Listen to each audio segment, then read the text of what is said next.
ìgbà wo la máa dẹ́kun ìwà ìbàjẹ́ àfi kí Sátìràmọ́nì kó máa ṣọ́ wa. Ẹ káàbọ̀ sórí ètò lónìí, ojúmọ́ ire ojúmọ́ ayọ̀ ìgbà ọ̀tun fún gbogbo ẹ̀yin olólùfẹ́ wa nílé lóko lẹ́yìn odi. Ẹ káàbọ̀ sórí ètò yín, ètò wa talk show lórí ẹ̀kọ́ tó lágàràgà káàkiri orígun mẹ́rẹ̀ẹ̀rin àgbáláyé. Àwa náà ní iléeṣẹ́ rédíò kan ṣoṣo tó tàn mọ́lẹ̀ ká gbogbo ayé. Àwa lóhùn gàràgà tó lágàràgà káàkiri orígun mẹ́rẹ̀ẹ̀rin àgbáláyé. Ẹ kú ojúmọ́ lónìí, ẹ káàbọ̀ sórí ètò ìgbà ire ìgbà ayọ̀ ìgbà ọ̀tun, wákàtí àlàáfíà fún gbogbo wa ní gbogbo ilé ní gbogbo ọ̀dẹ̀ tẹ́ ẹ ti ń wò wá. Ẹ káàbọ̀ sórí ètò yìí, bóyá ẹ ń wò wá lọ́sàn-án, bóyá lẹ́lẹ̀ yìí wà ní, bóyá àrọ̀lẹ́ wà ní, bóyá yẹlẹ́ta ni. Akíyín tẹ̀ṣọ́ akíyín tológo. Ẹ káàbọ̀ sórí ètò. Ẹ má bínú, ó ṣe díẹ̀ ká tó wọlé sílé agodo. Èyí ní í ṣe pẹ̀lú àwọn nǹkan àbí èkejì tá a ní ṣe láti jẹ́ kí iléeṣẹ́ yìí kó tẹ̀síwájú àti láti gbé ọmọnìyàn lárugẹ. Kẹ̀pẹ́ àwa ni ẹnìkan ìjáwádé iléeṣẹ́ rédíò kan ṣoṣo tó lágàràgà káàkiri àgbáláyé. Ají ṣe bí Ọ̀yọ́ la rí, Ọ̀yọ́ ò ṣe bí ọmọ ẹnìkọ̀ọ̀kan. Ojúmọ́ re ìgbà re àkókò àlàáfíà fún gbogbo ẹ̀yin olólùfẹ́ wa nílé lóko lẹ́yìn odi. Ẹ káàbọ̀ sórí ètò lónìí. Ohun Wàsíù Pasuma lájọ́ pòópọ̀ nílé agodo lónìí. Ẹ mọ̀ pọ́jọ́ Jímọ̀ lónìí, Jímọ̀ olóyin. Ẹ káàbọ̀ sórí ètò ìgbà ọ̀tun ìgbà àlàáfíà fún gbogbo ẹ̀yin olólùfẹ́ wa ní gbogbo ìlú ní gbogbo ẹ̀yà tẹ́ ti ń gbọ́ wa. Ẹ káàbọ̀ sórí ètò lónìí. Ẹ̀ṣá mọ̀ páwo lè ṣaláìfògo fọ́lọ́run ọba àwọn ọba olúwa àwọn olúwa àpèjúbà, ọba ńlá, ọba tó ju gbogbo ọba ayé lọ, ọba tó lè pa tí kò sẹ́ni tó lè jí, ọba tó lè jí kò sẹ́ni tó lè pa. Ọ̀nìkan gbéra rẹ̀ níjà, olórí ogun ọ̀run yágbóyájú ọkùnrin ogun, ẹni tí ń gbé ní ga, ẹni tí ń sọ ní di ńlá. Bíbélì sọ pé ìrànlọ́wọ́ kò ti ìlà oòrùn tàbí ìwọ̀ oòrùn wá bí kò ṣe láti ọ̀dọ̀ ọlọ́run kan ṣoṣo, ọba ńlá, ọba tó ju gbogbo ayé lọ, ọba àlàáfíà, ọmọ aládé àlàáfíà, ọlọ́run ńlá, ọlọ́run àpèjúbà, ọwọ́ kẹ̀mbẹ̀rẹ̀ bí ìjà, ọba tí ń gbéni níjà kẹ́rù ó bó níjà, ẹni ńlá, ẹni alágbára Jákọ́bù. Òun ló pa wá mọ́, òun ló dá padà sórí ètò yìí lónìí. Òun la fògo fún, òun la fìyì fún nínú gbogbo ìrìn àjò. Òun ló pa wá mọ́, òun ni sísun wa, òun ni jíjẹ wa, òun ni mímu wa, òun ni lílọ wa, òun ni bíbọ̀ wa, òun ni gbẹ́kẹ̀lé wa, òun ni asà wa. Nítòótọ́ èmi mọ Ọlọ́run ní ààbò ní ààfin rẹ̀. Òun ni ààbò àti odi wa, òun ni jíjẹ wa, òun ni mímu wa, òun ni níná wa, òun ni lílò wa, òun ni àlàáfíà wa. Òun la gbójúlé, òun la gbọ́kànlé, ọkàn wa balẹ̀ torí pa á ní. Bí ó lè jẹ́ tó ní Ọlọ́run, ó ní wọn ó dàbí òkè Síónì tí a kì ó lè ṣí nídìí. Ó ní bí kò ṣe pé ó dúró láéláé, ó ní bí òkè láti Jerúsálẹ́mù ká. Ó ní bẹ́ẹ̀ ni Olúwa rí àwọn tí ó bẹ̀rù rẹ̀ ká. Ó láwọn tó gbẹ́kẹ̀lé Olúwa, olójú kì yóò tì wọ́n bó ti wù kí ó rí. Lábẹ́ májẹ̀mú bó ti wù kí ó rí, ojú òní tẹ̀yìn tí wo wa ẹ̀ ní ṣubú dànù o. Ogun ayé òní borí yín. Ọba aládé àlàáfíà Ọlọ́run ńlá, òun náà là ń gbéga, òun là ń gbé níyì, òun là ń gbé gbogbo ògo ọlá fún orúkọ Olúwa. Ilé ìṣọ́ agbára ni, olódodo sáwọnú rẹ̀ ó sì yè. Orúkọ yìí la sáwọ̀, orúkọ yìí la dúró tì, orúkọ yìí la gbẹ́kẹ̀lé, orúkọ yìí ní gbẹ́kẹ̀lé àti odi wa. Òun la yọ wa, òun nìrètí wa, òun lànà, òun lòní, òun lọ́lá, òun lo gbogbo nínú gbogbo fún wa. Òun nìrètí ògo ayé wa, òun ìmọ́lẹ̀ ayé wa, òun ló ń tàn, ìmọ́lẹ̀ tó tàn. Bíbélì sọ pé ìmọ́lẹ̀ sì mọ́lẹ̀ tó bẹ́ẹ̀ gẹ́ tí òkùnkùn kò sì lè borí rẹ̀. Ó ní ọ̀rọ̀ yìí ni yóò máa bá àwọn tí ó gbàgbọ́ lọ. Ó ní ní orúkọ mi wọ́n máa lé ẹ̀mí èṣù jáde. Ó ní ẹ béèrè ohunkóhun lé ayé, a ó fìdí rẹ̀ múlẹ̀ ní ọ̀run. Ọ̀rẹ́ sọ pé lọ́dọ̀ rẹ ni gbogbo ènìyàn ń bọ̀ wá, ìwọ Ọlọ́run tí ń gbọ́ àdúrà, ọba tó ju gbogbo ọba ayé lọ, ọba ńlá, àlà funfun gbò, ọba àwọn ọba, olúwa àwọn olúwa, ojú tó rí gbogbo ayé nínú wo ojú ayé, orí bíi orí abẹ́rẹ́.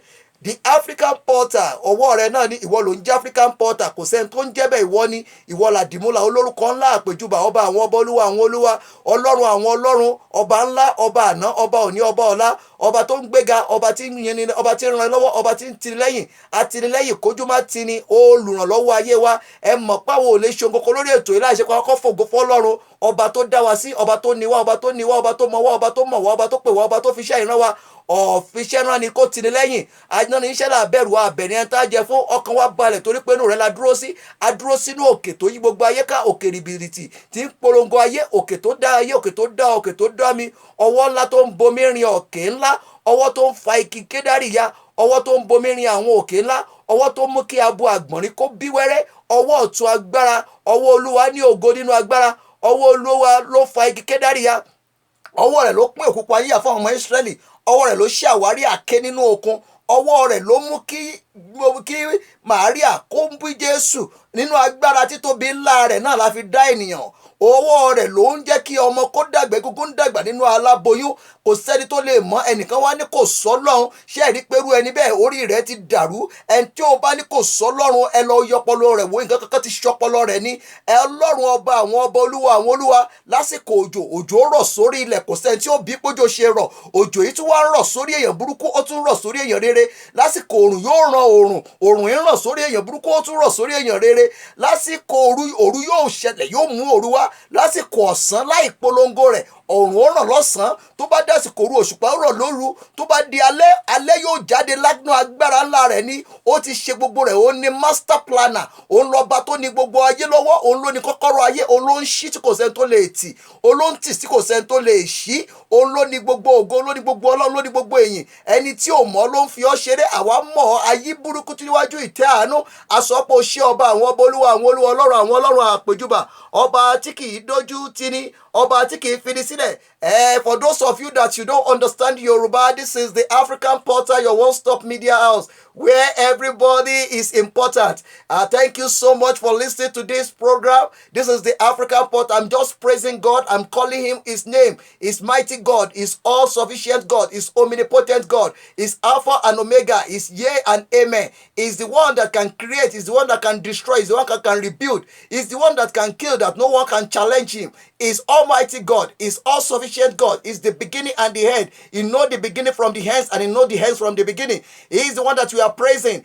I'm speaking Yoruba, yes, but the God that I'm praising, he understands all language. He's omnipotent God. He's everlasting God. Ẹ káàbọ̀ sórí ètò lónìí, ogun ayé ò ní borí yín. Ẹ káàbọ̀ sórí ètò. Thank you for watching. For those of you that is watching us, thank you so much. God bless you. We really appreciate your contribution on this program. Thank you, Eric Apan. Yes, I understand that you don't understand Yoruba, but this program is in Yoruba. I will be mixing it with some English. Thank you so much for watching. Share it. Let everybody know about this program. Let it go viral. This is the African Portal. We are here in South Africa, Pretoria. We locate here in Pretoria. This is your one-stop media house where everybody is important. Ẹ káàbọ̀ sórí ètò lónìí. Ojúmọ́ ire ló mọ́ wa lónìí, ojúmọ́ ayọ̀ ló mọ́ wa, ojúmọ́ ìbùkún ló mọ́ wa. Ire nílé yìí, ayọ̀ lọ́dẹ̀ yìí, ìbùkún, ire àti ìgbéga ní gbogbo ìlú, ní gbogbo ẹ̀yà, ní gbogbo orílẹ̀ tẹ́ tí ń gbọ́ wa. A kí yín ní gbogbo ibi táwọn ọmọ Yorùbá fi ṣe ibùjókòó. A kí yín ní Akwa Ibom, a kí yín ní Brazil, a kí yín ní gbogbo ìlú, ní gbogbo ilẹ̀, ní gbogbo orílẹ̀, ní gbogbo èdè. A kí yín ní Republic of Benin, a kí yín ní Togo, a kí yín ní Lomé, a kí yín ní Liberia, a kí yín alùyín lógo ẹnu, a kí yín nílẹ̀ Yorùbá, a kí yín lọ́ṣun state, a kí yín lọ́yọ̀ state, a kí yín ní Kwara, a kí yín ní Ẹ̀gbá Aláké, a kí yín, a kí gbogbo orí adé, ajúbà orí adé, a kí dúdú, a kí funfun, a kí kúkúrú, a kí gíga, a kí tínrín, a kí sísanra, a kí gbogbo yín pátápátá la kí àlólódì ẹnìkọ̀ọ̀kan. Ẹ káàbọ̀ sórí ètò lónìí. Àkànṣe lètò ọjọ́ Jímọ̀ lónìí, Jímọ̀ olóyin. A kí gbogbo àwọn mùsùlùmí, ẹ kú Jímọ̀ òní, ẹ kú Jímọ̀ òní. Ojúmọ́ ayọ̀ ló mọ́ wa lónìí. Ire àánú kó máa bá yín gbé. Gbogbo ẹ̀yin ojú tí wò wá, ojú tẹ́ fi wò wá òní fọ́, etí tẹ́ fi ń gbọ́ wá òní di. Rí dájú pé ẹ fi fọ́nrán ìránṣẹ́ sí ará àti ọ̀rẹ́. Èyí lórí kan ojú tẹ́ lè ṣe fún ètò yìí láti mú kí ètò yìí kó tẹ̀síwájú. Ìgbà ọ̀tun ló bá wa lónìí, ojúmọ́ ayọ̀ ló mọ́ wa. Ẹ já gbólórin mi wọlé kájọ jẹ ìgbádùn gẹ́gẹ́ pé lọ́sẹ̀ yìí Tóní Adélẹ́yẹ òun lájọ ń pò ó pọ̀ nídìí agodo yìí. Òun náà ló lórí tá à ń gbé wá sórí ètò. Ẹ já wò bóyá lè gbé òun náà wọlé kásáré gbórin rẹ̀ láàrin ìṣẹ́jú kan. Ìbà Ọlọ́run, ìbà èèyàn, ìbà fún gbogbo ẹ̀yin tí ń gbọ́ wa káàkiri orígun mẹ́rẹ̀ẹ̀rin àgbáńlá ayé. Àjúbà ọmọdé, àjúbà àgbà, àjúbà ọkùnrin, àdúgbò obìnrin, àdúgbà kúkúrú, àdúgbà títẹ̀lé, àdúgbà gbogbo ènìyàn pátápátá. Àjúbà yín, ẹ káàbọ̀ sórí ètò lónìí. Ẹ rí dájú pé ẹ fi fọ́nrán ìránṣẹ́ sí ará àti ọ̀rẹ́ yìí lórí kan ojú tẹ́lẹ̀ ṣe fún ètò yìí láti mú kí ètò yìí kó tẹ̀síwájú. Ire ayọ̀ àti àánú kó máa bá gbogbo ẹ̀yin olólùfẹ́ ètò yìí, kó máa bá yín gbé ní gbogbo ilẹ̀, ní gbogbo ìlú tẹ́ ti ń gbọ́ wa. A kí yín lónìí, a kí yín tẹ̀ṣọ́, a kí yín tológun. A máa mú abala ojú ọjà wá fún yín láti máa ṣègbè lárugẹ àwọn iléeṣẹ́ ńlá, àwọn olókoòwò kéékèèké. A sì máa mú àwọn ìròyìn wá fún yín káàkiri ilẹ̀ adúláwọ̀ àti káàkiri àgbáńlá ayé. Ẹ já gbé Tóní sókè kájọ fi gbẹ̀gbádùn láàrin ìṣẹ́jú kan ká gbọ́ ọ̀kan tó náà ní sọ ká tó máa tẹ̀síwájú lórí ètò. Tóní Adélẹ́yẹ ọ̀làjọ́ pò pọ̀ lórí ètò.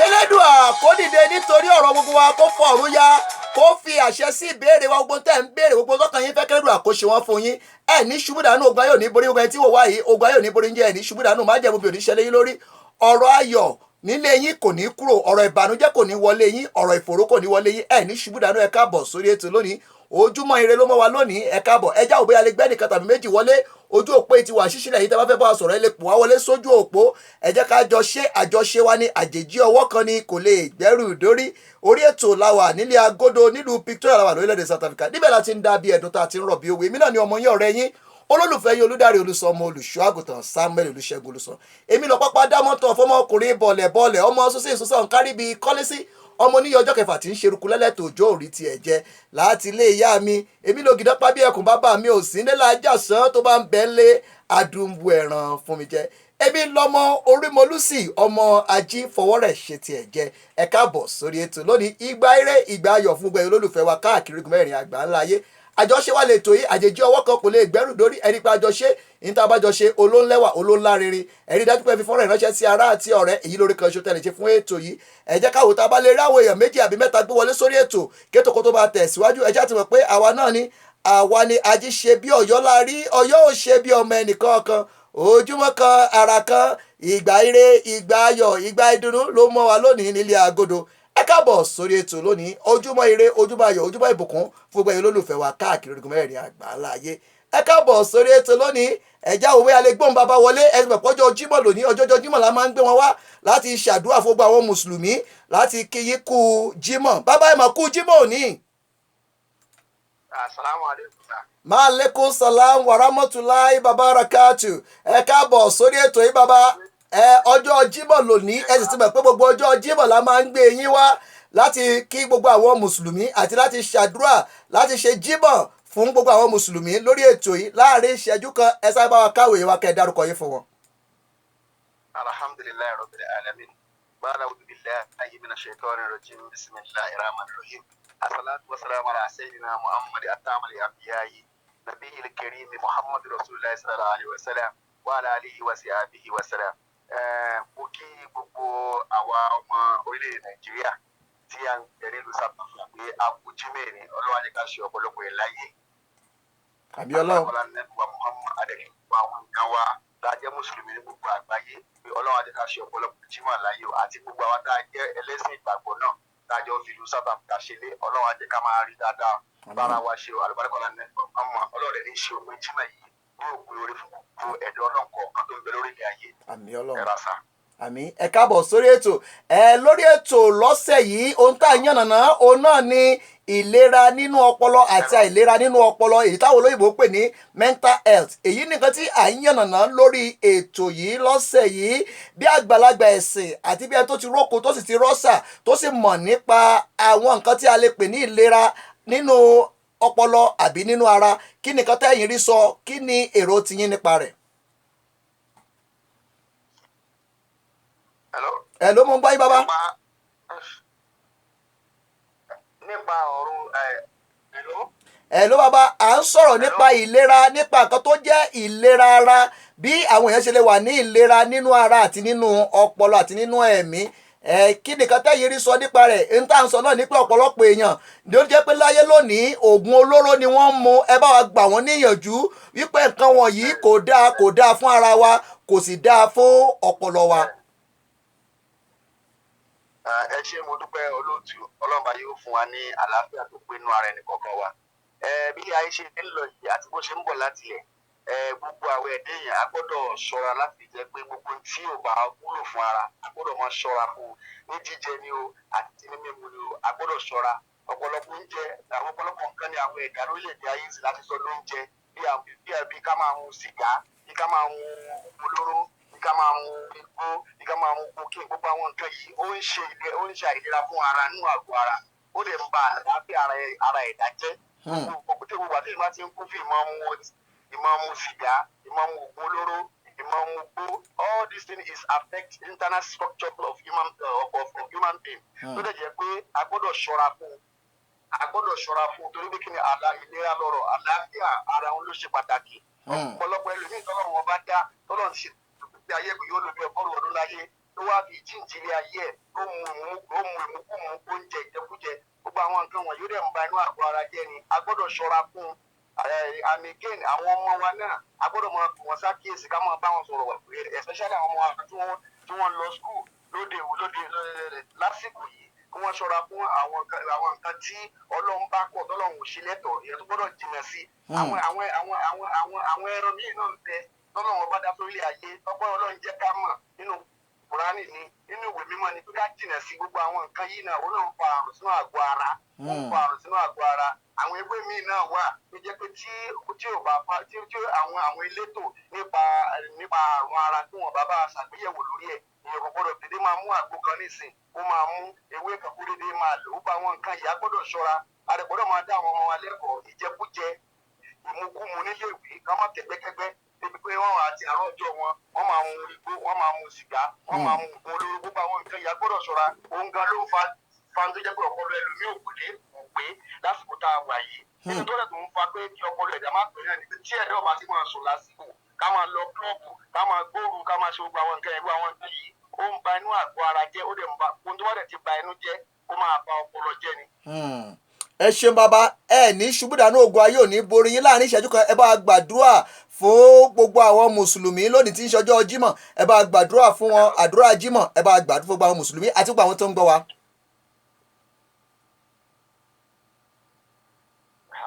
ọpẹ́ ni fún Ọlọ́run ọba tó ṣẹ̀dá sánmà àti ayé àtúgbà wa tá a wà nú ẹ̀ adẹ̀dúpẹ́ lọ́dọ̀ Ọlọ́run ọba tó mú wa rí ọjọ́ jímọ̀ tó ń bọ̀ ọlọ́mọdé tí wọ́n ṣe lẹ́yìn ẹ̀rí fún kan wa o alibarikala nẹ́gbọ̀n Muhammad ọdún tuntun tá a wà 2019 kò ní pẹ́ tí ó fi parí Ọlọ́run ní kọkùnrin inú rẹ̀ kó parí mọ́ àwọn ọkùnrin rẹ̀ àní parí mọ́ ní ẹ̀ àwọn obìnrin ní àwọn obìnrin ní àwọn àní parí mọ́ ní ẹ̀ South Africa Ọlọ́run ní pẹ́ kó dà àwọn táwọn gbé bẹ́ẹ̀ náà kó tẹ́ káwa náà dà arísìkì tó payá Ọlọ́run lára lójú ọjímọ̀ yìí Ọlọ́run ní ọjọ́ àkójọ ni fún gbogbo ẹ̀dá tó dá kìí ṣe lẹ́sìn mùsùlùmí nìkan àtọkùnrin àtobìnrin ọjọ́ àkójọ Ọlọ́run bá pẹ̀lú àlùkò àkáǹtì Ọlọ́run bá orí ilé ayé àtàlẹ́ kìyàmà Ọlọ́run yóò fi ṣèkẹ́ ẹ̀rọ bọ̀ àmín Ọlọ́run alibarikala ṣáájú ẹ̀dá nẹ́gbà Muhammad ọlá maka ọlá mẹjì ọlá sẹ́nsẹ̀ ọlá òkè àràfà ọlá jámúra Ọlọ́run yóò pàdé ọ̀kan wa àmín Ọlọ́run ọlá nẹ́gbà Muhammad ọlá lánà wàlá ilà abẹ́rẹ́ àlẹ́ ìyàzí.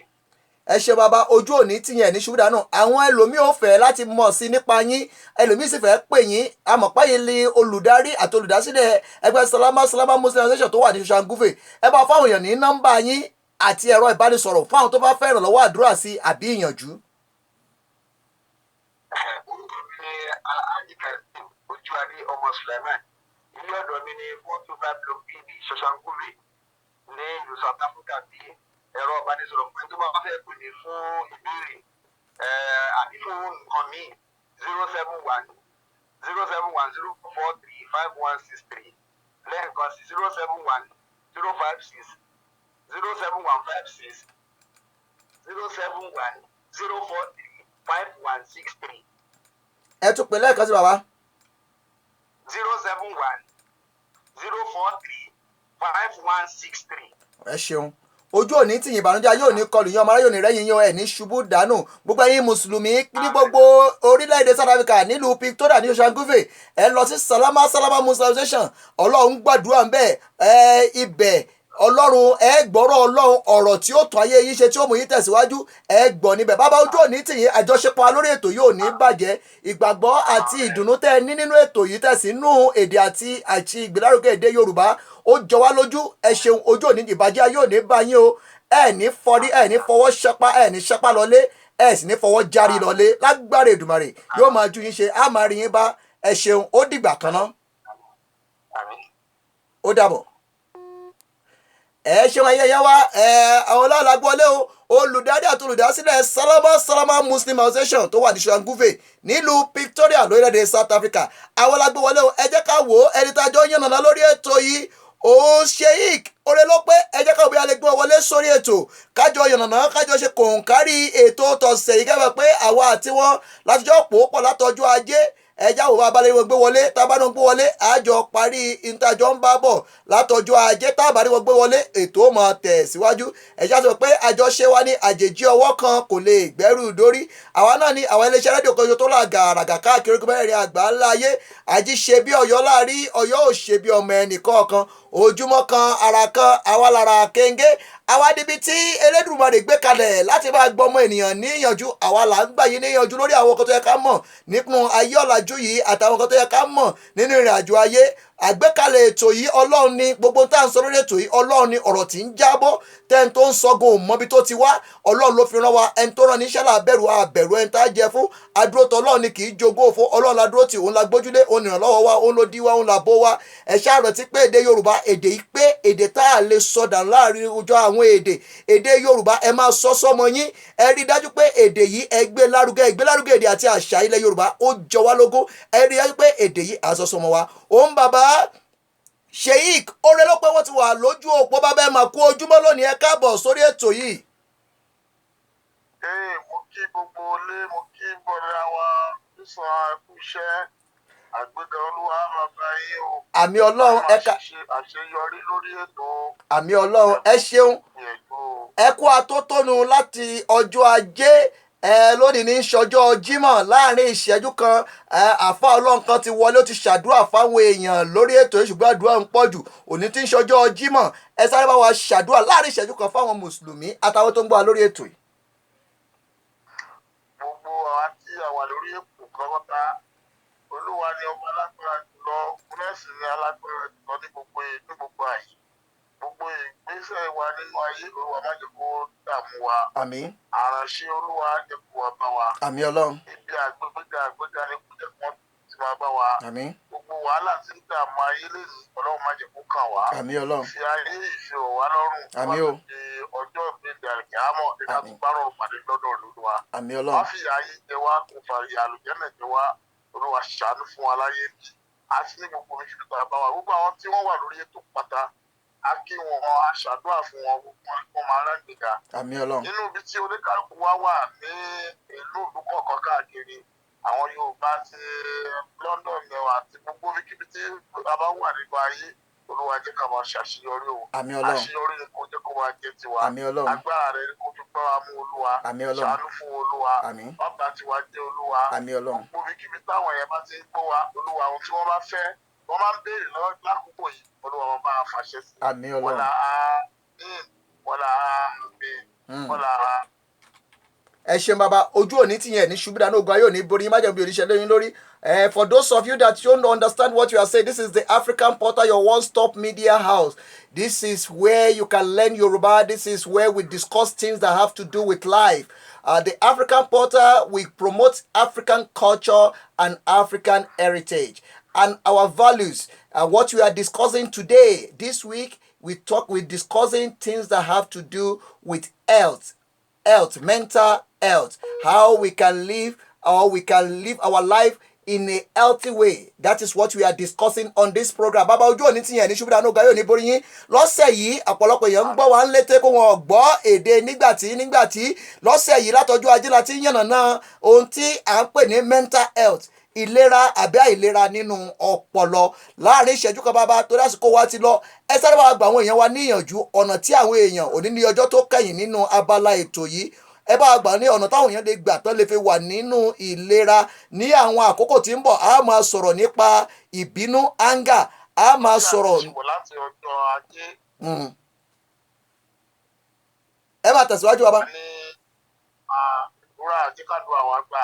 àmín Ọlọ́run. ohun tí a máa sọ fáwọn èèyàn ni pé kí ó kálukú mójútó ẹbí ara rẹ̀ báwo la ṣe ṣínú ilé wa látara àwọn ọmọ wa irú lẹ́gẹ̀sì wo la fẹ́ fi nílẹ̀ láyé ṣé àwa náà fẹ́ lọ láyé tán káwọn ọmọ wa kó máa ṣépè fún wa àbí kó máa ṣàdúrà fún wa àwa tó bá jẹ́ pé orí ìjòkó tó máa ń jókòó sí gbogbo ìgbà la máa fi ń wo ìwòkuwò bí ká lọ sórí TV bí ká lọ sórí Facebook ká máa lọ wo ìwòkuwò ń bẹ̀ ẹ jẹ́ ká gbìyànjú ká ṣọ́ra lórí ẹ gbogbo tọ́lọ̀ ń bá lóun ọ̀fẹ́ ẹ jẹ́ ká jìnnà sí gbogbo tọ́lọ̀ ń bá lóun fẹ́ ẹ jẹ́ ká súnmọ́ wa káwa náà máa ṣe tí ó jẹ́ ìrọ̀rùn fún ọmọlàkejì wa tí ò ní bà wá nínú jẹ́ bẹ́ẹ̀ ni kí gbogbo wa ká máa ṣe ọ̀rọ̀ gbìyànjú mi fún ẹnìkọ̀ọ̀kan ni pé ẹ jẹ́ ká gbìyànjú ẹ jẹ́ ká sì kọ ẹ̀ṣẹ̀ lẹ̀ bàbá ti sùn pẹ̀lú ẹ̀ṣẹ̀ ó di ọ̀rẹ́ wa yóò sì máa tì wá tìkùtì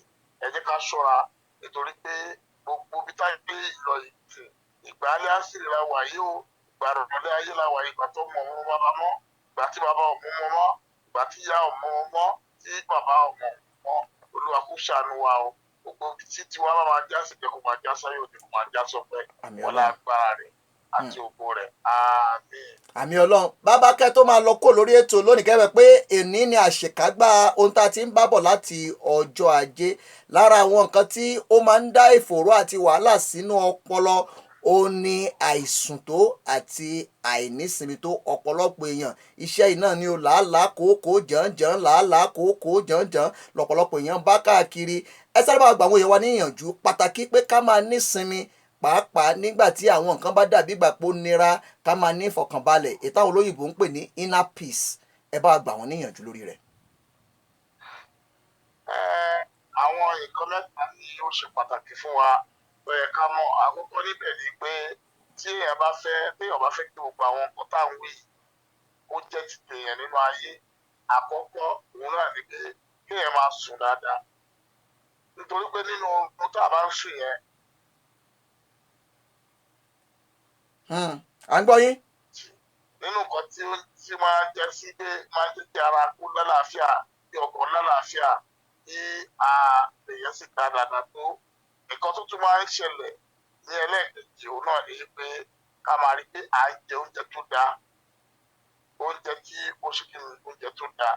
Ẹlẹ́ẹ̀kẹta mẹ́ẹ̀ òun náà ni ká máa ṣe exercise. Tá a bá ti ṣe bẹ́ẹ̀ báyìí, Eré ìdárayá. ẹ rí i pé eré ìdárayá, ẹ rí i pé ara wa yóò máa jí pépé, ọpọlọ wa sì máa jí pépé pẹ̀lú, kò ní sí wàhálà pẹ̀lú ara. Ká sì gbé ìrònú ká gbé tì sẹ́gbẹ̀ẹ́ kan. Ọlọ́run ọba lọ́ba tí ń ṣe gbogbo nǹkan. Ohun tó fẹ́ rà, ohun tó fẹ́ jẹ, tó fẹ́ mu, Ọlọ́run ọba yóò pèsè rẹ̀ fún ẹ. Má gbé ìrònú sí ẹ̀mí. Lágbájá ra mọ́tò, èmi ò tí ì rà. Lágbájá ń kọ́lé, èmi ò tí ì kọ́. Lágbájá ń ṣoríire, èmi ò tí ì ṣe. Àkókò tiẹ̀ náà bọ̀ wá tó. Ẹ lọ wo agogo. Níjọ́ tó bá wà lórí 12, nígbà tí ẹ bá fi máa dìbò, tí ẹ bá máa fi là á, yóò kó lórí 12 yóò lọ síbòmí. So bẹ́ẹ̀ náà ni ọ̀rọ̀ alẹ́ ayé àwọn èèyàn ṣe ní gbogbo gbà. Tàbá wà nínú ayé ẹja máa ṣe gẹ́gẹ́ bí agbáṣefẹ́ kọ̀ làwa rí, ọ̀làwà Ọlọ́run àjẹkùsọ wa o. Àmì Ọlọ́run. Ẹ ṣeun bàbá. Ojú Ọlọ́run ò ní ojú ò ní tì yín, Ọlọ́run ò ní dójú tì yín, ẹ ní ṣubú dànù, ogun ayé ò ní borí yín, ẹ ní tẹnugbó lọ bí ọwọ́. Láàrin ìṣẹ́jú kankan tó bá lọ kó lórí ètò yìí, afẹ́kẹ́ fáwọn èèyàn ní ẹ̀rọ ìbánisọ̀rọ̀ yín. Ọ̀pọ̀lọpọ̀ èèyàn ni ó fẹ́ bá yín sọ̀rọ̀ látọjọ́ ajé láti jọ ń pò ó pọ̀ lórí ètò yìí, tá a jọ ń gbé àwọn nǹkan tó ní ṣe pẹ̀lú ayé àti ìpín nípa àwọn èèyàn wá sórí ètò yìí. Ẹ bá fáwọn èèyàn bí táwọn èèyàn ti lè rí yín láwọn ìgbà kan. Ọlọ́run ti lò yín láti tú ọ̀pọ̀lọpọ̀ èèyàn sílẹ̀ nínú àwọn ìdè, àwọn tó ti lọ mùmúkúmu tọpọlọ wọn ti dàrú. Ọlọ́run lò yín, ẹ tú wọn sílẹ̀. Ẹ bá fáwọn èèyàn lẹ́rọ ìbánisọ̀rọ̀ yín, àwọn tó fẹ́ bá yín sọ̀rọ̀ àtàwọn nǹkan mìíràn táwọn èèyàn ní láti mọ̀ nípa yín. Á fún yín láyè lórí ètò yìí. Ẹ sáré bá wa sọ fáwọn èèyàn wa.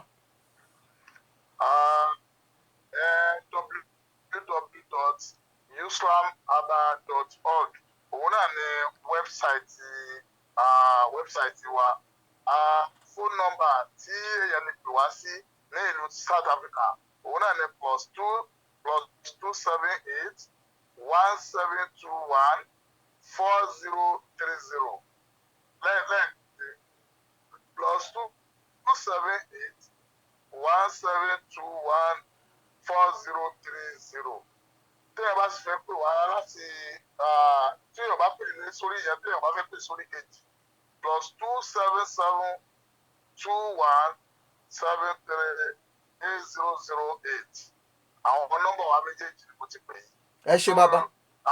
Wẹ́bsáìtì wa ni www.newslamaba.org. Ẹ ṣeun. Ojú òní tí ìbànújẹ́ yóò ní bá yín, ẹ̀ ní ṣubú dànù. Arúgbó pa gbé yín wá lọ́sẹ̀ yìí, tẹ̀sí bá wa ṣe tájọ yànnà látọjú ajé títí dọjọ́ òní, tẹ̀sí gbà àwọn èèyàn níyànjú lórí pàtàkì ń tá lè ṣe nípa ohun tó lè mú kí ọpọlọ wa àti ara wa kó wà nínú àlàáfíà. Ká má máa mùmúkúmu, ká máa sùn lásìkò, ká sì máa ṣeré ìdárayá. Èyí làwọn nǹkan tó lè jọ́ ká ọpọlọ wa kó jẹ́ kó ṣiṣẹ́ bó ṣe yẹ kó ṣiṣẹ́. Ẹ̀yin tó jẹ́ pé kò sí àsìkò ìsinmi, iṣẹ́ ni kò dáa fára o, ó léwu fára. Ẹ̀yin tẹ́ ẹ mú oògùn olóró, ẹni tó ṣoògùn olóró ó ti sọ wípé nǹkan yìí ó lè dà yín lọ́pọ̀lọpọ̀. Ẹ̀yin tẹ́ ẹ mu sìgá, wọ́n ti kọ́ sára sìgá pé nǹkan tó ń mu yìí ó lè jẹ́ kó o kún kékeré, o sì tún gbé sẹ́nu, o tún mú, o tún fowó rẹ̀ ra nǹkan tí ó pa ọ́. Ó kù sọ́wọ́ rẹ o, a ti sọ lórí ètò yìí, àwa ti sọ tiwa o, ó kù sọ́wọ́ tiẹ̀ láti gbọ́. ojú òní tẹ̀yìn tí wọ́n wà ẹ̀ ní ṣubú dànù bàbá abala kan la parí yìí lọ́sẹ̀ kejì lọ́sẹ̀ tí ń bọ̀ lẹ́yìn ọ̀sẹ̀ tí ń bọ̀ yìí lọ́sẹ̀ méjì sóní á wà á tún máa sọ̀rọ̀ lórí mental health yìí tá a ṣe máa yànnà náà nípa ìbínú ètò àwọn olóyìnbó ń pè ní anger òun lá máa gbé wá ní ọ̀sẹ̀ tí ń bọ̀ lágbára ọlọ́run àwọn àti yóò wà lórí ètò yìí nírọ̀lẹ́ yìí gbogbo èyí tẹwà lamẹ́ríkà tẹwà London tẹwà káàkiri gbogbo ẹ̀yà àgbáńlá ayé ẹ pàdé wa nírọ̀lẹ́ yìí lórí ètò wọn pẹ̀lú níbi tá a ti máa yànnàná àwọn nǹkan tó ní ṣe pẹ̀lú ayé àti ìpín bàbá ojú òní tì yìí á jẹ́ kẹ́ máa fèyí ṣe lọ́nà ìgbà eré ojú kò ní tì yín kẹ́ lọ́jọ́ rí ó dìgbà kan náà. ẹ ṣe wáyé yẹn wá òun sheik àwọn la gbé wọlé oore ló pé àwọn la jọ gbé wọlé tá a jọ yànnàná látàrọ nǹkan sọ náà ni wípé àlàáfíà òun lògùn ọrọ̀ èyí tó lè fún wa lálàáfíà náà ni pé ká sùn lásìkò ká jẹun tó dára ká sì máa rí pé à ń ṣeré ìdárayá ẹ má jẹ́ kí a mú ìlera wa ẹ má jẹ́ ká fọwọ́ yẹpẹrẹ mú ẹ jẹ́ ká mú ìlera lọ́rọ̀ tó o bá ti lélera ẹni tó bá nílera ní lówó ẹni tó bá nílera òun ló ń dọlọ́rọ̀ ẹni tó rí ẹ ti dàrú kò lè ronú pò ń fẹ́ lówó ẹ jẹ́ ká ṣọ́ra ẹ sì jẹ́ ká ṣọ́ra fáwọn nǹkan tá à ń tì bẹ́nu wá àwọn nǹkan tá à ń mu àwọn nǹkan tá à ń wò àwọn nǹkan tá à ń gbọ́ ẹ má jẹ́ kí àwọn nǹkan tó bá lè bà á láyé jẹ́ ẹ jẹ́ ká jìnnà sí i ojú ètò la wà ìbàjẹ́ ayé òní báyìí tí ó wà ní ṣubú dáná yóò ní borí yìí the African Portal your one stop media house where everybody is important where everybody is having a say welcome to our program I remain yours Olúdáre Olúṣàn ní báyìí a máa lọ sí abala ojú ọjà níbi tá a ti máa gbé àwọn iléeṣẹ́ ńláńlá àtàwọn olókoòwò kéékèèké tá a jọ ń pò ó pọ̀ lórí ètò yìí níbi tá a ti máa gbé wọn lárugẹ ẹ ṣáà ti mọ̀ pé àwa náà ni àjèjì ọwọ́ kan kò lè gbẹ́rù dórí ẹ jẹ́ ká gbọ́ ọ̀kan tó ń sọ. The African Portal Radio TV Nigeria South Africa presents Independence Dance Ijó Òmìnira with Tommy Adeleye and the African Heritage Beats featuring Olumide Adeyinka Junior Mega. Time 4 p.m. till Mommy's Call. Venue Ebony Lawn 53 Charlotte Maxwell Street, Pretoria, West Africa. Date 20th October 2019. It's going to be awesome. Bẹ́ẹ̀ni ẹ̀yin olókoòwò kékèké àti ẹ̀yin oníléeṣẹ́ ńláńlá ẹ kàn sí ẹ̀ka ìpolówó ọjà wa lónìí káfí tí wàá gbé ti yín lárugẹ lórí ìkànnì the African Portal Radio TV Nigerian South Africa tàbí kí ẹ pé ìbùkún ọmọtọ̀ṣọ́ aka ẹgbẹ̀ga sórí àwọn ẹ̀rọ ìbánisọ̀rọ̀ wọ̀nyí +2348163115317 tàbí +27842483384 àjùwàṣe o. àjùwàṣe lágbára Èdùmàrè the African Portal náà ni iléeṣẹ́ rédíò kan tó là gàràgà káàkiri ogun mẹ́rin àgbáńláyé àwa náà ni ají ṣe bí Ọ̀yọ́ láàrí Ọ̀yọ́ ò ṣe bí ọmọ ẹnìkọ̀ọ̀kan ojúmọ́ kan ara kan àwa lára kéńgé ẹ jẹ́ ká wo àwọn iléeṣẹ́ tá à ń gbé lárugẹ lórí ètò yìí ẹ jẹ́ ká jọ ṣe àjèjì ọwọ́ kan ni kò lè gbẹ́rù dórí ẹ kàn sáwọn iléeṣẹ́ tá à ń gbé wá sórí ètò yìí kẹ ẹ jẹ́ ká jọ ṣe ẹ jẹ́ ká gbọ́kàn sí labos tí wọ́n ní fún wa.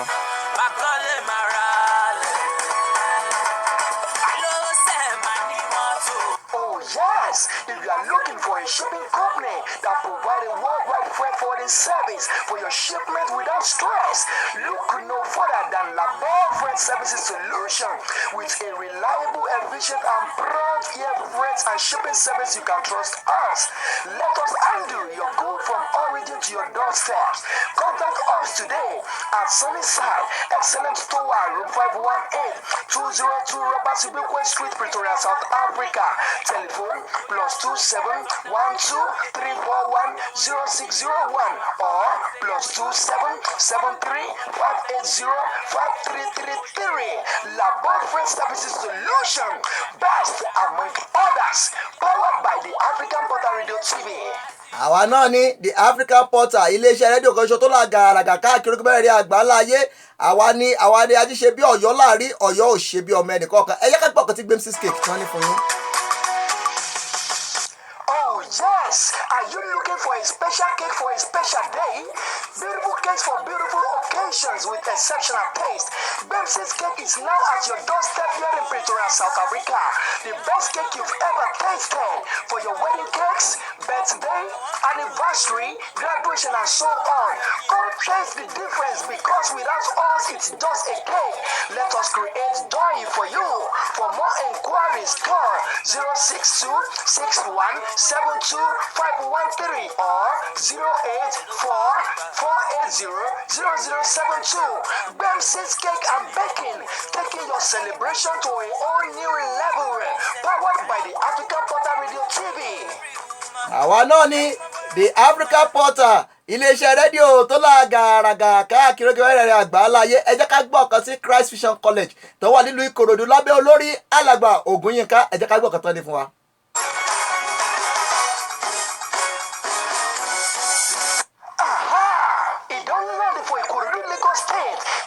Vision College, a high-quality school established to provide qualitative education for all.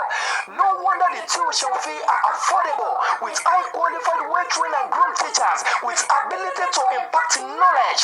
100% ventilated classroom with well-equipped laboratories, day and boarding facilities. Register your child now into all classes like crèche, nursery, primary, and secondary, with maximum security and many more. For inquiries, call 080-33-039-121 or 080-2328-6553. Christ Vision College, light, strength, and focus. Powered by the African Portal Radio TV. àwa náà ní gbogbo ẹ̀yin tẹ́ bá fẹ́ mú ọmọ yín padà sórílẹ̀-èdè Nàìjíríà, ẹ̀yin tẹ́ fẹ́ kọ́ ọmọ yín kẹ́kọ̀ọ́ àkọ́yé àtẹ̀kọ́ àkọ́yege, ẹ mú wọn lọ sí iléèwé Christ Vision College nílùú Ìkòròdú. ibẹ̀ nìkan lọ́mọ yín ti dé kẹ́kọ̀ọ́ àkọ́yé àtẹ̀kọ́ àkọ́yege. ẹ jẹ́ ká gbọ́ ọ̀kan tí Lúlí Hotel, ká gbọ́ ọ̀kan tí wọ́n ní fún yín láàrin ìṣẹ́jú kan. South Africa, Lúlí Hotel, ilé ìtura kan ṣoṣo tó gáyé tàtà wọlé fowó ìsọ̀yàlẹ̀ gbà bẹ́ẹ̀. Bóyìngítà náà kalẹ̀ sí ní Pretoria lórílẹ̀‐èdè South Africa. Ẹ kàn sí wọn lónìí, ẹ̀yin náà máa rí pé débẹ̀débẹ̀. Ilé ìtura wọn sí látọjọ́ Monday títí di Sunday látàárọ̀ dalẹ́. Bẹ́ẹ̀ pẹ̀lú ilé-ijó wọn máa ń ṣí sílẹ̀ láti Thursday láago 7 ìrọ̀lẹ́ sáago 7 àárọ̀. Lúlí Hotel, ibì kan ṣoṣo táwọn gbajúmọ̀ ti máa ń pàdé ní ẹgbà bẹ́ẹ̀. Ẹ̀rọ ìbánisọ̀rọ̀ wọn ní 073-451-4663 tàbí 062-669-0124.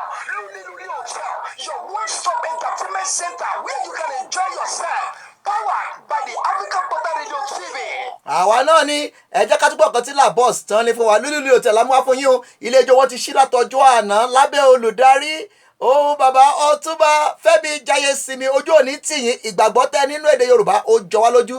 ẹ ṣeun, ojú òní tìyín. Labos kan South Africa kan náà ní àwọn olùgbàwọ̀ ló ń sanwó wa. ẹ jẹ́ ká tún gbé wọn wọlé padà.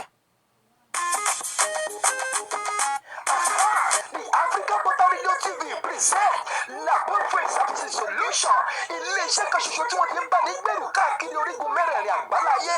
Bóyá ẹ fẹ́ gbèrú láti àwọn àyíká káàkiri orílẹ̀-èdè Nàìjíríà, bóyá ẹ fẹ́ fẹ́rù ránṣẹ́ tẹ́ ò fẹ́ kẹ́rù yóò wọ one time. Lápò ni ẹ máa bọ̀, ibẹ̀ nìkan ló ti lè fẹ́rù ránṣẹ́ kẹ́rù yóò ní bọ́wọ́ ìgbà bẹ́ẹ̀. Òun nìkan làwọn abọ́wọ́ ìsọ̀yà, ilé-iṣẹ́ kan ṣoṣo tó léwájú àwọn ẹlẹgbẹ́. Wọ́n wà ní Sunnyside, Excellence Tower, Room 518, 202 Robert Sobukwe Street, Pretoria, South Africa. Ẹ lè pè wọ́n sórí ẹ̀rọ ìbánisọ̀rọ̀ yìí +278-425-4494 tàbí 0735-805333. Laboratory Services Solution, aṣíwájú láàrin àwọn ẹlẹgbẹ́, best among others, powered by the African Portal Radio TV. àwa náà ní the African Portal, iléeṣẹ́ rédíò kan ṣoṣo níbi tí gbẹ́rẹ́gẹ́ èdè àti àṣà ilẹ̀ Yorùbá níbi tó ti jẹ wá lógún. ẹ jẹ́ ká jọ ṣe àjèjì ọwọ́ kan kò lè gbẹ́rù dórí. ẹni tá a bá jọ ṣe olóńlárinrin olólẹ́wà olóṣìn pẹ́ títí. ẹni dájú pé ẹ fi fọ́nrán ìránṣẹ́ sí ará àti ọ̀rẹ́. rédíò station yìí ó wà fún gbogbo ènìyàn pátápátá. The African Portal is for everyone, where we promote African culture and African language. We are your one-stop media house for your jingles, for everything that you want to do regarding media. Contact us. Ibukun Omotosho is in Ibadan. Is our representative in Ibadan. Contact him for everything that you want to do. You want to do jingle, you want to do advert, you want to be part of this program. Call us on +27 78 703 3584. The African Portal, your one-stop media house. abala tá a báyìí onáàlẹ́ abala bí tájí fún láwọn ìròyìn àti àwọn tó ń lọ káàkiri ogun mẹ́rẹ̀ẹ̀rin àgbáláyé. ìròyìn tó tẹ̀ wá lọ́wọ́ láti orílẹ̀-èdè Nàìjíríà ti fi hàn wípé orílẹ̀-èdè Nàìjíríà àti ẹgbẹ́ òṣìṣẹ́ wọ́n ti tọwọ́ bọ ìwé àlàáfíà o tí ìjọba orílẹ̀-èdè nàìjíríà sì ti gbà pé àwọn ó máa san ìdíwọ̀n owó 30,000 minimum wage ìjọba orílẹ̀-èdè nàìjíríà ti gbà láti máa san èyí ní ìròyìn tó tẹ̀ wá lọ́wọ́ ní yàjó ìròyìn náà tẹ̀ wá lọ́wọ́ ní yàjó yìí wípé ní ìlú Onitsha ọkọ̀ tó ń gbépo lọ́kàn tún ti dànù o tó sì ti pa ọ̀pọ̀lọpọ̀ ènìyàn tí iná sọ lára rẹ̀ tó sì jẹ́ kí ọ̀pọ̀lọpọ̀ ènìyàn kó sọ ẹ̀mí wọn nù ní Onitsha ní Ọ̀mágbá ní Onitsha lórílẹ̀‐èdè Nàìjíríà ìròyìn kan náà bákan náà nílùú Èkó wọ́n ní ọkọ̀ tó ń gbépo lọ ní ìlú Èkó náà tún ṣubú o tí ó ti tó ṣubú lulẹ̀ tó ń gbépo lọ tó sì ti dá ọ̀pọ̀lọpọ̀ làásìgbò sílẹ̀ ní àwọn àdúgbò kan ní ìlú Èkó ìròyìn tó tẹ̀ wá lọ́wọ́ ní yàjó láti orílẹ̀-èdè Amẹ́ríkà fi yá pé òun olórílẹ̀-èdè Amẹ́ríkà ti ṣèfilọ́lẹ̀ ibi tuntun o wọ́n kọ́ lédè òyìnbó wọ́n ní Trump inaugurate new Los Visions production site wọ́n lọ́dún ti dá ibì kan tuntun míì sílẹ̀ o níbi tí wọ́n ti máa gbé production jáde lórílẹ̀-èdè Amẹ́ríkà ìròyìn eré ìdárayá lélẹ́yìí ẹgbẹ́ agbábọ́ọ̀lù Barcelona àti Real Madrid wọ́n ti sọ wípé ìfẹsẹ̀wọnsẹ̀ tó yẹ kó wá láàrin àwọn méjèèjì wọ́n ti sọ dìgbà kan náà o nítorí wàhálà àti ìfẹ̀rúnúhàn tó ń lọ ní ìlú Barcelona láàrin àwọn ẹ̀yà tí à ń pè ní Catalonia tí wọ́n fi ẹ̀rúnú hàn tó ń sọ wípé àwọn fẹ́ kúrò lára orílẹ̀-èdè Italy ìròyìn tó tẹ̀ wá lọ́wọ́ láti orílẹ̀-èdè Nàìjíríà ti fi hàn pé òun olórílẹ̀-èdè Nàìjíríà Muhammadu Buhari ti ṣèlérí pé òun ó sọ ìlú Calabar òun ó sọ ìlú yìí di ìlú àṣà ibi tí àwọn ènìyàn ò ní gbàgbé ní títí láì wọ́n kọ́ lédè òyìnbó wọ́n ní Buhari promise to make Calabar historical city. Buhari said this at government house in Abuja today ó sọ èyí nílé ìjọba ní ìlú Abuja èyí láwọn ìròyìn tá a wá fi lábala ìròyìn lónìí a máa fèyí ṣe lọ kúrò lórí ètò lónìí pé iléeṣẹ́ yìí àwa náà ni àwa lají ṣe bí Ọ̀yọ́ láàrin Ọ̀yọ́ ò ṣe bí ọmọ ẹnìkọ̀ọ̀kan a padà wá lẹ́sẹ̀ tí ń bọ̀ níbi tá a ti máa ṣàgbéyẹ̀wò àwọn ìfòòró tí ń dojúkọ ìgbéyàwó láyé òde òní àti àwọn kan tẹ́ni láti mọ̀ nínú ìgbéyàwó ní ayé òde òní a máa gbé ọ̀jọ̀gbọ́n ẹni tó mọ̀ ní tinú tẹ̀dọ̀ nípa ọ̀rọ̀ ìgbéyàwó àti ọ̀rọ̀ ìdílé a máa gbé wọn wá sórí ètò yìí tí wọ́n máa yànnàná fún yín ẹ pàdé wa kẹ̀jẹ́ kájọ ṣe a sì máa gbé olórin tuntun míì wá tí ó tún máa fi orin dá yín lára yá lórí ètò yìí àjọṣe wa ní ètò yìí lọ síbi kùnkùndùn ẹ mọ̀ páwa náà ni àwa la jí dára àjí ṣe bí Ọ̀yọ́ láàrin àwọn ò ṣe bí ọmọ ẹnìkọ̀ọ̀kan kọ́lọ́ máa jẹ́ pé a máa farawé èèyàn àwọn ò lè farawé ẹnìkankan àwọn èèyàn ló lè máa farawé wa àwọn ò farawé èèyàn àwa náà ni àwa la lọ́rọ̀ Ẹdùnbàrè ló fi iṣẹ́ ìran àwa ni ohun kan kórókóṣo tí ń ké kara káàkiri orígun mẹ́rẹ̀ẹ̀rin àgbáńláyé iléeṣẹ́ rédíò kan ṣoṣo tó wà káàkiri orígun mẹ́rẹ̀ẹ̀rin àgbáńláyé àkọ́kọ́ rú rẹ̀ lórílẹ̀‐èdè South Africa àkọ́kọ́ rú rẹ̀ ní gbogbo ẹkùn Southern Africa Yorùbá radio station níbi tí ìgbélárugẹ èdè àti àṣà tó ti jẹ wá lógún ẹ jẹ́ ká jọ ṣe adúpẹ́ lọ́wọ́ àwọn iléeṣẹ́ tí ń ṣe onígbọ̀wọ́ wa adúpẹ́ lọ́wọ́ Lulu hotel adúpẹ́ lọ́wọ́ Usram adúpẹ́ lọ́wọ́ Salama Saman Moses Association adúpẹ́ lọ́wọ́ Samination group tó kó àwọn òbítíbitì fún wa ọ̀pọ̀lọpọ̀ ẹ̀bùn wà lórí ètò yìí láti jẹ lórí ètò yìí ẹ kàn fi fọ́nrán ìránṣẹ́ sẹ́yàn mẹ́wàá ẹ jẹ́ àwòtá bá lè rí ẹnìkan tàbí méjì gbé wọlé ká tó máa kó lórí ètò lónìí tá a bá rí ẹ̀ gbé wọlé àjọ yànnàná tá a bá rí wọn gbé wọlé ètò máa tẹ̀síwájú a sì máa lọ sí abala ti kòókòdó níbi tá a ti máa mú ètò yìí wá sí ìparí fún ti ọ̀sẹ̀ yìí ìbàjọ́ òní bẹ́yìn tí wò wá ẹ̀ ní ṣubú dànù ẹ̀rí dájú pé fi fọ́nrán ìránṣẹ́ tí ará àti ọ̀rẹ́ èyí lórí Kojo tẹlifíṣẹ́ fún ètò yìí láti mú kí ètò yìí kó tẹ̀síwájú àjọṣe wa ní àjèjì ọwọ́ kan ni kò lè gbẹ́rù dórí ìntàbájọṣe olóńládùn olóńlárinrin ẹ̀já àwọn ẹni tó wà lójú òpó yìí ká gbọ́ bó ti ń lọ látọ̀dọ̀ wọn Olúọmọ gbogbo South Africa àwọn ló wà lórí ètò yìí ẹ jẹ́ ká gbọ́ wọn ẹ mà kó ojúbọ lónìí ìbàjẹ́ òní bá yẹn ní ṣubú dànù a wà lórí ètò ẹ sáré bá káwọn èèyàn wa wọ́n ń gbọ́ yín káàkiri ogun mẹ́rin àgbáńlá ayé ẹ káwọn èèyàn wa. gbogbo ẹni bẹ nílé ẹ máa kú ilé òye. yébà. gbogbo ẹni ìsàlẹ̀ ẹ kú ìkàlẹ̀ òye. Olúọmọ màlúù kí yín o ẹ kú iṣẹ́. ìbàjẹ́ òní bá wa orúkọ wa òní padà burúkú. gbogbo yín ni mo kí o lọ kọ̀ọ̀kan. ẹ ṣe ojú òní tì yín ìbàjẹ́ òní báyẹ̀ ní ṣubú dànù olú ọmọ kan South Africa kan ni ẹ̀yin tẹ́ bá fẹ́ ṣènáwó tẹ́ fẹ́ ṣayẹyẹ tẹ́ ẹ̀ bá tí ì polú ọmọ ẹ̀ tí ì ṣènáwó olú ọmọ òun náà nìkan lólórin tó lè forin dá yín lára yá elédùà dídì fi ṣẹ́ ìran wọn ni orin ní elédùà ní káwọn fi máa ṣọmọ aráyé lóore bàbá ẹ bá fáwọn èèyàn ní nọ́mbà yìí tán lè pè yín sí àwọn èèyàn fẹ́ pè yín òpin ọ̀sẹ̀ láwa yìí ọ̀pọ̀ èèyàn ló ní ayẹyẹ ọ̀pọ̀ èèyàn ló ní ìnáwó tó fẹ́ ṣe tán fẹ́ tó lè gbé ìnáwó wọn lárugẹ ẹ sáré fún wọn ní nọ́mbà yín tán lè pè yín sí. 073108967 071018967 ní ojú òkúta lè pè wá sí South Africa lórúkọ Ọlọ́run kò sí tẹ́ pè wá sí bá a débẹ̀ o tẹ́ pè wá sí Nàìjíríà àwa yóò débẹ̀ gbogbo wá sí gbogbo ibi. Amẹ́ríkà gan bọ́ pé ìlú Amẹ́ríkà ẹ̀ débẹ̀ kàn pé yìí ní káfàṣà ẹ̀ lọ ni kò síbi tó pè sí tẹ̀ lọ ní gbogbo àgbáńlá ayé. kò sí ibi tá a lè lọ bàbá kò sí tá a lọ. ẹ ní ṣubú dànù àjọṣe wa ò ní bàjẹ́ òkè tá à ń rè yìí òkè ọ̀la ni àní ṣubú dànù lágbára Èdùmàrè a máa rí yín bá lágbára Ọlọ́run ẹ sáré pa káwọn èèyàn wa kẹ́sì ṣàdúrà fáwọn èèyàn wa tó ń gbọ́ yín lé. àdúrà mi ló ń gbà àdúrà mi ló ń gbà ayé rò pé oògùn ni o àdúrà mi ló ń gbà èyí ìletò tí gbogbo Nàìjíríà fọwọ́ sí tí gbogbo ènìyàn fọwọ́ sí káàkiri gbogbo àgbáyé African border ní kẹ́ máa gbọ́ nígbà gbogbo àbámọ̀ ò ní wọlé tọ̀yìn ní ṣubú dáadé gbogbo àwọn tó ń gbọ́ mi ní fọwọ́ yín gbọ́mọ sí ẹ jọ̀ọ́ ẹ tẹ́wọ́ àdúrà yìí orí wa máa di aṣọ̀fọ̀ ọmọ àmì Ọlọ́run máa di aṣọ̀fọ̀ bá mi olùsọ oníṣọ̀fọ̀ ọmọ lágbára Èdùmàrè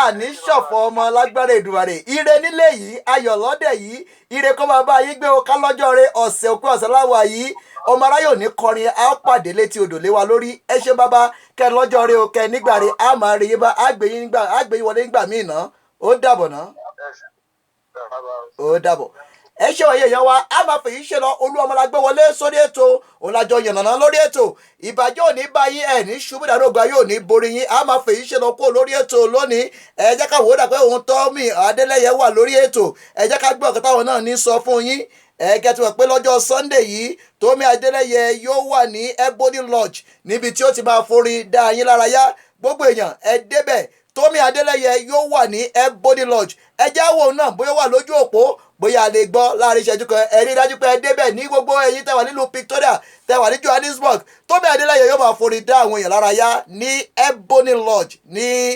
Victoria West nílùú South Africa ìbàjẹ́ òní báyìí ẹ̀ ní ṣubú dànù ojú òpó ìṣapá kan jà mọ́ ẹja máa fèyí ṣe lọ kó lórí ètò yìí ti lọ síbi kòókòdó ẹ̀yin iléeṣẹ́ lálẹ́ yìí olókoòwò kéékèèké ẹ jẹ́ ká jọ ṣe àjèjì ọwọ́ kan ni kò lè gbẹ́dù dórí ń ta yànnàná lọ́sẹ̀ yìí náà ní ìlera nínú ọpọlọ ẹ jẹ́ ká rí i dájú wípé à ń sùn a sì ń ṣe eré ìdárayá a sì ń jẹun tó dára lásìkò ẹ má kórónù sọpọlọ gbogbo ohun tí ò ṣeé ṣe ẹgbẹ́ sọ́wọ́ Ọlọ́run Elédùà nìkan onínà lọ́wọ́ o ìrànlọ́wọ́ kò ti là oòrùn tàbí ìwọ̀ oòrùn wá bí kò ṣe láti ọ̀dọ̀ Ọlọ́run nìkan ló ń ṣèjọba nínú ìjọba àwọn ọmọ ènìyàn Ọlọ́run nìkan ní bùkún ẹni ní bùkún Ọlọ́run nìkan ní múni là láì fi làálàá kún gbogbo tó bá ti ń ṣe tí làálàá bá ti wà nù rẹ̀ tó ń sáré jàǹjàǹjàǹjàǹ kò sí bùkún Ọlọ́run bẹ́ẹ̀ ni o máa lé bùkún Ọlọ́run ó ní ẹ máa wà ní àlàáfíà gbogbo pẹ̀lú ènìyàn gbogbo ó ní láìsí èyí ni kò sẹ́ni tó lè rí Ọlọ́run ẹ jẹ́ ká máa wà ní àlàáfíà pẹ̀lú ènìyàn gbogbo ó pé ọ̀sẹ̀ láwàá yìí kẹ́ lọ́jọ́ rẹ kẹ́ nígbà rẹ a máa fèyí ṣe lọ ẹ jẹ́ ká gbólórí wa sókè ká sáré fi jẹ̀gbádùn láàrin ìṣẹ́jú kan ká tó máa lọ kó lórí ètò òun Tómi Adélẹ́yẹ tá a jọ ń pò pọ̀ lórí ètò lọ́sẹ̀ yìí ẹ jẹ́ ká gbé sókè kájọ fi jẹ̀gbádùn ibi ò ní bá yín ẹ̀ ní ṣubú dànù ire lọ́dẹ̀ yìí ire nílé yìí ìbùkún ayọ̀ kó máa jẹ́ tiyín The African Portal iléeṣẹ́ rédíò kan ṣoṣo níbi tí ìgbélárugẹ èdè àti àṣà ilẹ̀ adúláwọ̀ níbi tó ti jẹ wá lógún ẹ jẹ́ ká gbé òun Tómi sókè ká máa fèyí ṣe lọ kúrò lórí ètò. ó dìgbà kan náà àárín àwọn àti máa ń sọ fún yín ní gbogbo ìgbà pé a máa fi ọ̀bẹ nú bẹ́ṣu ni atẹ́lẹsẹ̀ á sì bẹ̀rẹ̀ wò ẹni bá ní ọmọ bọ́ọ̀dì kan làwọn ò ní débálé àwọn lọ á padà wá lọ́sẹ̀ tí ń bọ̀ lágbára ìdìbò àyàtẹ̀yẹ àtàwọn ẹbí ò ní bá yín ẹ mọ̀ pé dáfò ní ṣiṣẹ́ rẹ láì ní kọ̀ǹdọ́ tẹ́ ẹ bá wá rí kọ̀ǹdọ́ tó dúró síwájú ní bàbá rẹ̀ tí ń pariwo báwọn èèyàn iṣẹ́ ló mọ́ láò iṣẹ́ mọ́ ńlá lónìí mo ké tọ́tọ́ bódìbò fẹ́ nu mi olúbọ̀nbọ̀ tìrì bọ̀nbọ̀ a máa fèyí ṣe lọ ó dìgbà kan ná èmi náà ni èmi lọ́mọ orí bolúsì ọmọ ajé fọ ọ̀rẹ́ ìṣètẹ̀jẹ ìjẹ̀búrẹ́muà ó dìgbà kan náà á rí yín lọ́sẹ̀ tí ń bọ̀ lágbára Ọlọ́run ó dàbọ̀ Jésù lọ́ba lórí ayé gbogbo ó dàbọ̀ náà.